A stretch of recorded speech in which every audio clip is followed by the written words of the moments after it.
pawn is not worth losing that pawn because white's pawn supports the other two. This G pawn is kind of on its own. So it's a really well-calculated position, and with queen c5, Spargo is going all in on trying to win this pawn. Tyler might have to go back and defend. He's playing so well, Spargo, not going on the defensive but counter-attacking, wants really badly that check and capturing the f3 pawn. Tyler goes back but to the wrong square, that's not protecting the pawn. Maybe he wants to block with the queen, but that's not enough. Well, rook takes pawn needs to be played right now, and as a matter of fact, just to put a variation on the board, rook takes pawn. If queen takes queen, you can actually take the rook instead of the queen, and it would be all over right here. So this would be a crazy variation if we saw that. And Spargo has only 46 seconds to find it. Did he actually find this incredible move? It's on the board, right? This is it. Spargo, with only 46 seconds, finds a really accurate way of getting the advantage. That's pretty bad. Yeah, Tyler has to be careful here. Rook takes rook is the move. He can't take that queen. Really important not to blunder that. There's still some hope with the queen endgame, Anna. Like if it's only queens on the board, you can always try to find a what we call perpetual check. Where you just keep checking the king forever. Oh, I lose both these pawns. Holy fuck!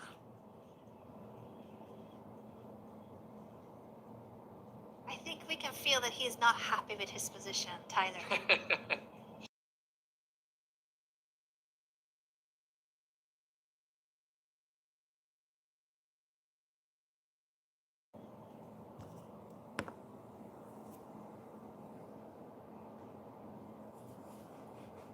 Tough moment for him indeed. He does have a lot of time on his side, big time advantage, but Spargo playing so well, so precisely, even under the time pressure. You're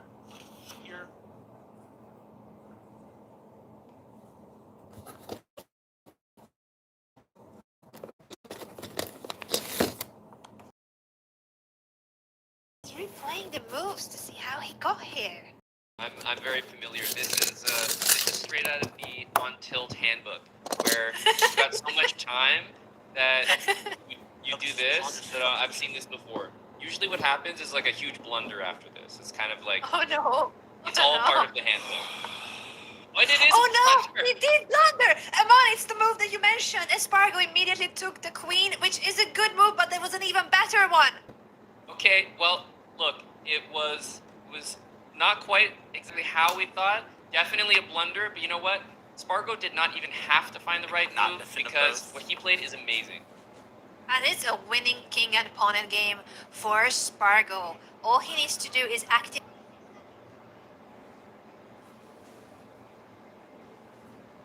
his king as well. If he'll have the patience to bring the king up, it is winning no matter how little his time is. 48 seconds left for Spargo. Yeah, and Spargo is not going to mess this one up. Bringing the king in, very frustrating to play as white. There's just nothing you can do. Let's go! And therefore Tyler resigns. It was indeed a hopeless endgame, and he knows it, so he goes for the next game. Shortly. First though, Spargo, we're going to need your screen share back. Alright. They're getting behind the scenes instructions there, and oh boy, the second game will start in just a moment. Spargo taking the first win, so Tyler in a must-win situation to level this match and get to a tiebreaker. That's right. That game was super close the entire time. A pawn blundered in the opening, so Tyler won with the better start, up on time. But one thing that's really critical is when you have all that extra time, at some point you have to use it, because truly, if Tyler never uses the time, then there's no benefit, right? There's no point in having a time advantage if you're not going to eventually use it. Unfortunately, Tyler decided to use it when the position was kind of bad already, but you got to use that time in those critical moments to not blunder those pawns, and Spargo took advantage. It was a really well-earned victory. So well played by Spargo, even under the time pressure. And Tyler is still looking at the game, analyzing what went wrong. Do you think that's a good or bad idea, Mon, when your next game is about to start?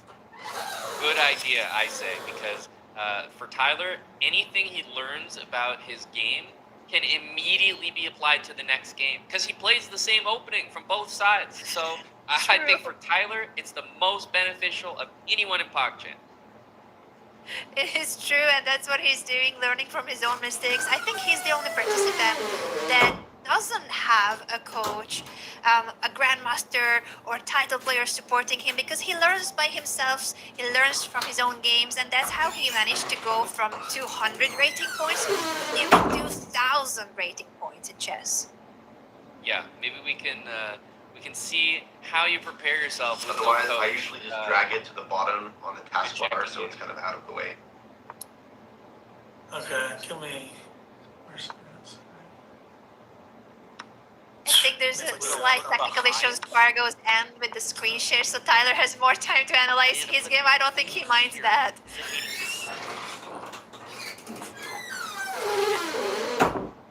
So can Tyler not hear them, but we can hear the production? Let's hear it out and understand. I think he was a Oh wait, it's bit on his analysis. oh. I can figure it out so straight away, I guess. Sorry. It literally won't get out of the way. Okay, well maybe we could come back. I feel like I'm listening to someone's thoughts. Tyler with analysis still going while Spargo is troubleshooting the tech issues on his end. What a match this is, and by the way, have, of course, the tiebreaker in the other quarterfinal match of the consolation bracket. Daryl Morey made an incredible comeback against Sonic Fox and then had to rush to a business meeting because he's the president of a really successful NBA team. So he's got a few duties other than playing chess here. Yeah, I would probably if I had something to choose between, I feel like my PogChamps match might be the one that I disregard in that moment. But you know what? I think he's so committed. He said, "Reality is I got to go, but guess what? I'm gonna be back," and that's great. He will definitely resume his match against Sonic, so that one's not even completed. So we have a number of question marks up in the air. Spargo has taken the lead over Tyler 1 and is going to have the white pieces in the next game, and you can see silent throughout that whole game. But you know what, Anna? It really meant something to Spargo at the very end. He kind of let it all out, said, "Let's go." He was super pumped that he had earned that victory and just calculated everything well towards the end of that game. He did, and a lot of the viewers pointed out how his chess is really like how he plays Super Smash Bros. That it's a very similar playing style, going aggressively for the attack rather than defensive. He went for it. He didn't mind that there were a few pawns in his camp that would have been hanging. He went for the attack, and it paid off. It was a very well played game under time pressure, and now we have the two matches side by side. On the left side, Sonic Fox and Daryl Morey in a sudden death tiebreaker, 5 minutes with 3-second increment, much shorter time control there between Sonic and Daryl. And on the right side of our screen before we had, of course, the other quarterfinal Spargo against Tyler 1. That's game 2 with 10 minutes and 5-second increment. Yeah, and my first thought, so first of all, we're just talking about Daryl. He's back. My first thought looking at this is that Daryl must have checked the game a little bit, maybe directly after, on the phone during the meeting. I respect it because this Queen A5 move is a little bit different and it looks quite good to me. Maybe even Knight E4 here, Anna, trying to take this knight, or back to usual with E5, Bishop E7. I like it, and I like the dedication that Daryl, even though he had to attend a really important business meeting, he still found the time to maybe chat to his coach, Grandmaster Robert Hess, for a minute and see what he can improve. So this is an improvement in comparison to their previous game. And will we see an improvement from Sonic Fox? Because they will need to react to the spin, and so they choose to go Queen B3 defending the knight. I think that's a good decision here. Defending and also attacking at the same time black's pawn. Yep, the b7 pawn on the top left of your screen there is hanging for Daryl. Needs to watch that one. And then also on the right side, we have two games going at the same time. There's a pretty big moment here because look at that. The pawn is hanging. Look at that evaluation bar. It's all the way up the screen, which means a big advantage for white. And this was again the cow opening, of course, by Tyler, but Spargo came so well prepared with the white pieces against the cow opening that he is winning that pawn. He's about to grab it, and he's just maybe calculating if there's anything wrong with it. It's, of course, a very tempting move, and it was the whole point of this early pawn push by white to open up the diagonal for the bishop, take that knight on g6, and now attack it and win it. Really like the adjustment from Daryl in this game. The opening looks solid. You have the bishop pair. The only thing that needs to be done, though, is making sure to develop that dark squared bishop. That bishop on f8 right beside, hugging the black king for Daryl. Got to get that out of the way so that you can castle to safety. Yes, great adjustments indeed. This is such a good setup. Black with the pair of bishops fighting against white, having more space for now and more development, but it's a very slow start. It's everything protected and solid in black's position. Yeah, and I once again am looking at this game. Spargo on the right side of your screen. Really, really good move to bring the knight in first. Quite impressed by this. And now if the queen jumps in, takes that pawn with check. This might be the next move by Spargo, and it is. This is absolutely devastating. It is devastating because with the knight on g5, you can no longer block the check with the queen. What a foresight by Spargo, and having the patience of not capturing that hanging pawn. Now, after the king moves, he can give a check with the knight. If he captures black's pawn, that's checkmate, other than the only move being for black to sacrifice the queen for that knight. Yeah, let's actually jump right on that game because, it's actually even happening. Look at this. What a game from Spargo. And by the way, we're very close to a potential checkmate in this one. I just want to go a couple moves back and highlight this really beautiful move. You could just take the pawn with check. A lot of us would. But then Tyler would maybe trade the queens, and it's a much different story here. You have a better position, but not as good. The foresight to play knight here first to prevent queen f7, knowing that you'll take the pawn on the next turn, was what wins the queen for Spargo. This was a well-calculated variation, and bishop g5. Anna, this is pure domination. Oh my. The cow opening being busted here. This is now winning the rook in the corner indeed. Tyler, one must not be enjoying this. I think we should listen in and hear his thoughts. Actually, we are too late because Tyler has resigned and Spargo celebrating. Fucking go! You guys have absolutely no idea how much I prepared for this. Sanity, if you're in chat, thank you so much for the preparation. Bro, let's go! I love that. And hearing that little behind the scenes, it's something that we knew was true, right? We knew that was You played some so kind of well both games. preparation. Thank you, bro. I prepared so hard for this. Amazing. I swear I memorized Incredible. so many lines.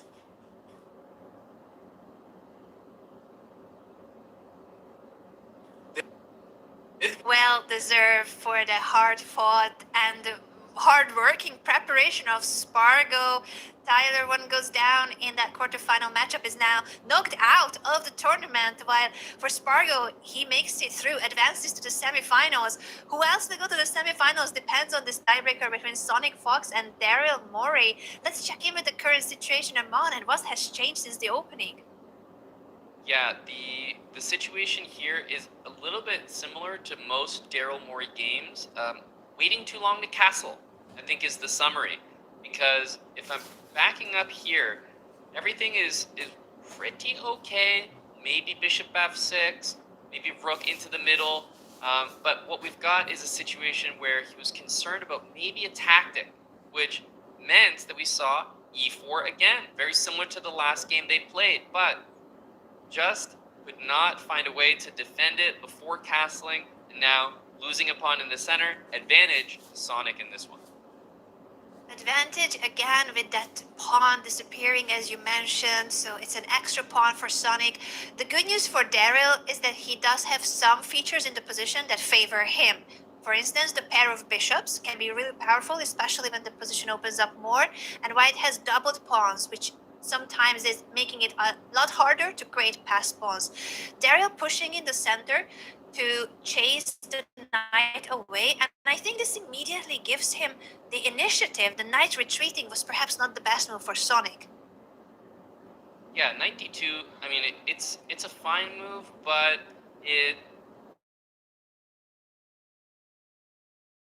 that opportunity was queen g3.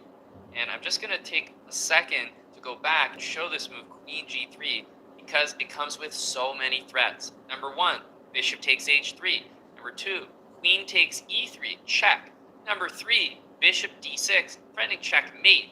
That move right there could have been a game-winning move. It could have been a really powerful move indeed. Bishop to d6 also is targeting the white king, but usually with the bishop and queen, you want the queen to be leading the party to threaten checkmate. If it was the queen where the bishop is and bishop where the queen swapped around, that would be threatening checkmate on h2 right next to the white king. But because it's not that order, it's the bishop leading, it's only a check that black is threatening. Sonic, though, plays a move that again is criticized by the computer. The computer is so harsh. Yeah, the computer is pretty harsh. That's a little bit rough. But you know what? These checks are moves that you only want to play if there's a follow-up. So if you're just checking because, hey, it's possible to check, that's usually not good enough of a reason. And in this case, it kind of looks like that. It does. And now we do have a trade of the light squared bishops. The queen takes on g4. This is still material advantage for Sonic with the extra pawn, but now Sonic's pieces have gotten more active. The queen is very well placed on g4, and the knight has potential routes into black's camp, while the black bishop, the bishop of Daryl on h2, is not doing anything. You will need to retreat it. At some point, you're going to need to bring it back because it's a problem. You have to hold on to the protection of it. Exactly. No, the bishop is covering the square, but when there's only one bishop left, no knight, for example, that can arrive on the g3 square, the white king is 100% safe. What you need is these pieces, you actually want to flip them around, because the way they are right now is not correct. You had an idea in the previous attacking game from Daryl, these pieces were swapped. So he knows the idea, and he might go for that idea down the line, and that could be something that will be dangerous for Sonic to face if Daryl finds a way to swap those pieces around. At the same time, every move takes a tempo. It takes time to play those moves, and Sonic now with the initiative captures the central pawn. I'm expecting Daryl to take back on d5, but maybe Sonic's idea was to give that check that you're marking him on, and that will pick up the pawn on d5. It will win a second pawn. Exactly. Queen e6. That's a fork at the end of the day. Now, the one thing that maybe Sonic needs to be careful of is that you might think, oh, I'm never going to get checkmated because I've got an escape square. Well, that's not the case. So just watch out for back rank mate, but otherwise, with a minute to 45 seconds, we are now going to get into the really delicate phase of the game where one mistake could cost you in a time scramble. And for both of them, this load time is, of course, even harder with the increment being very short. It's only 3 seconds in the sudden death format that we see here in the tiebreaker. So 3 seconds per move is the increment. That's such a little time to even grab something with the mouse. I'm in particular very slow. I don't think I can make a move in 3 seconds.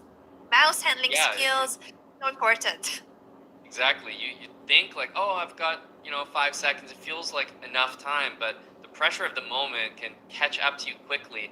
I like this move from Daryl because rook b7 was dangerous. Next, maybe rook to d8 and maybe queen e7 to finally try to flip this queen and bishop around. If that happens, Anna, watch out for Sonic Fox. Yeah, I think it could happen. The rook is now on the same file as the queen. Unfortunately for Daryl, there are no checks with the bishop that could win the queen, but it's still a good idea to set up a discovered attack. Okay, there's a good move. Do you think rook takes makes sense? Or are we going to see rook f1? Trading all the rooks is a good way to try to protect your own king. I think we will. I think Sonic realizes that with 2 extra pawns, trades favor them. Knight e4 is also logical to target the bishop. And again, if pawn to c5. Okay, going for a queen trade, this is interesting because it really ruins the pawn structure, but let's see if Daryl is willing to queens knowing that he's down the material. Not an easy one, but he goes for it. He realizes that it is worth it to damage the opponent's pawn structure. And now it is still 2 extra pawns for white, but those pawns are weaker, doubled and isolated. Yeah, h6, an escape square for black, makes perfect sense. After rook c8, I do like the move knight d6, because if you take it thinking you're winning the pawn, especially with 4 seconds, that could be a big mistake and an even bigger one. Oh no, another knight fork, and they missed! The knight fork has been missed by both of them. I think Daryl noticed it because Daryl set back, and I think that was the moment when it hit him. So he knows, he stepped out of it, he's bringing his king, everything is okay now. No! Except the time. Oh no, Daryl ran out of time. That is a heartbreak. That was such a well-fought game. It was the time in the end. Oh man. Yeah, that's a tough pill to swallow when you know that it's a game you could see yourself potentially winning, making a comeback in, but it has been something that Daryl's had to deal with in all of his games, being too low on time. So, you know, as sad as it is kind of a fitting end to a problem that he's been dealing with the entire event. Yeah, it has been the story, unfortunately. I can so feel and relate to Daryl's problem with time management. I also prefer longer games, longer rapid or classical chess. But the format for Super PogChamps is 10 minutes with a 5-second increment, and the tiebreaks are even shorter. This has been the constellation bracket, the quarterfinals. It is now set in stone. Who are our qualifiers? The semifinals will see Voivoy against Spargo, who beat Tyler 1 in a very impressive fashion, beating the cow opening, especially with the white pieces. That was a crushing attack. And Sonic Fox now qualifies through the tiebreaks against Daryl Morey and will be facing Will Benson in the semifinals. Exactly right. We have we'll get to see action tomorrow in the semifinals between those players that received a bye. So we didn't see them in action today, and what we did see was Spargo indicating that he had just put so much work and study into chess and ahead of this tournament. Not necessarily in that exact line, but when you pour a lot of effort into something, it's really nice to see it rewarded, and you can tell it meant something to him to take down Tyler 2-0.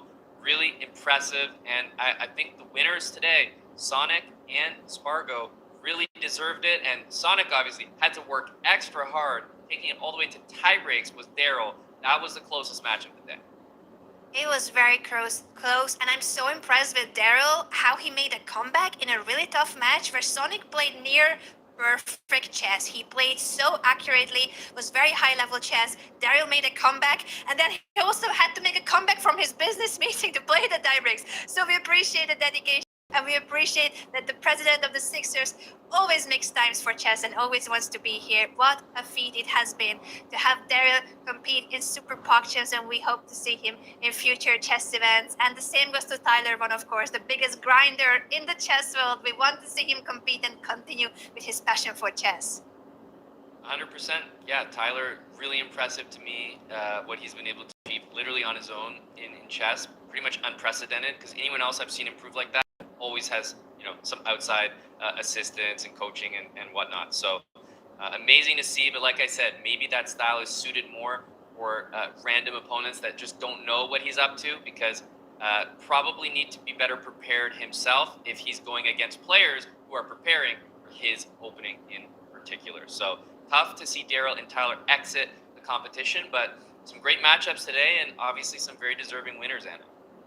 Very deserving winners, and this is not even the end of today's action. We're gonna take a short break, but when the broadcast is back with two new hosts, we are signing off here with the mom, but the show is not ending. Because the quarterfinals continue, the championship bracket. Linda Diaz facing Sardosh, and of course Andrea Botes against Virtual will be the cherry on the top of that beautiful chess cake. Aman, it has been such an honor and pleasure to host the show with you, and I hope that we'll be back at future events. You'll be here tomorrow for the semifinals and the finals with Alexandra Botes, and I will be watching for sure with popcorn in hand. Amazing. Yep, I'll see everyone tomorrow, but you guys have a lot more entertainment from the championship quarterfinals coming right up. We'll take a short break and then continue with the rest of the show. See you on the other end of this break with the rest of the quarterfinals here at Super PogChamps.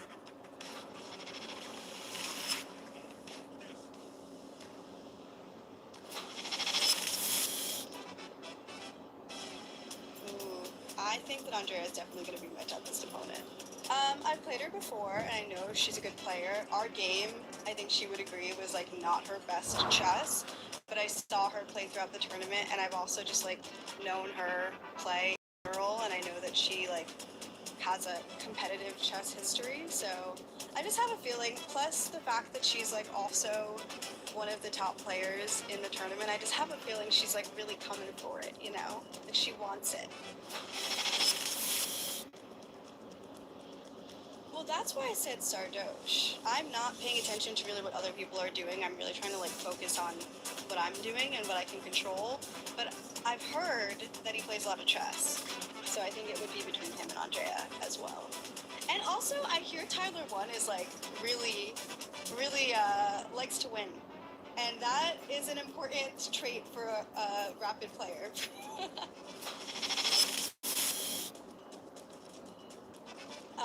I would love to play Tyler 1 in the finals. If I could pick one person to like win against in the finals, I think it'd be very validating to beat Andrea. Sorry, love you, girl.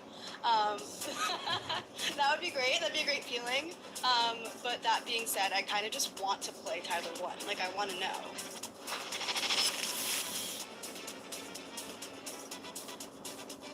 It's a lot. I do think the one thing that I would say everyone has in common is that they're very driven. We all do things in our professional careers where you really have to focus and have a lot of confidence and self-belief, positive self-talk. So I think my mindset is something that I'm really paying attention to, aside from just like prepping and doing puzzles, like keeping my mind sharp. I think feeling confident is definitely the biggest thing that I want to focus on, because I feel like everybody in this room knows what it takes to go into a situation where you are not like the top seed or even the third seed and really go for that win. So yeah, I think it's a room of competitors.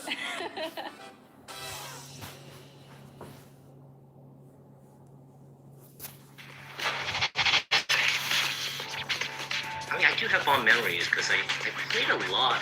I played in summer camp, but then I got really into it in high school. I was on a chess club, so we definitely played a long time. I was actually a more hardcore bug house player.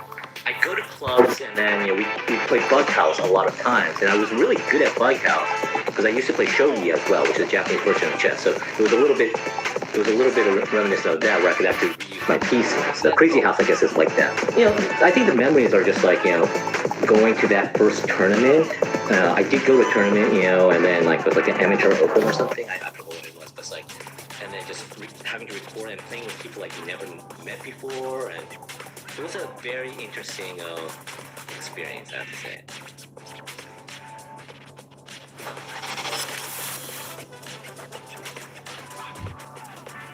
I believe there's a basketball GM in it, right? That's who I want to play. Yeah, because I'm gonna do some some side conversation to see if I can get in the front office.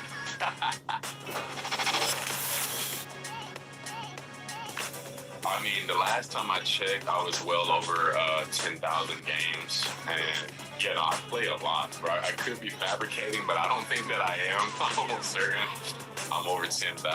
I play a lot.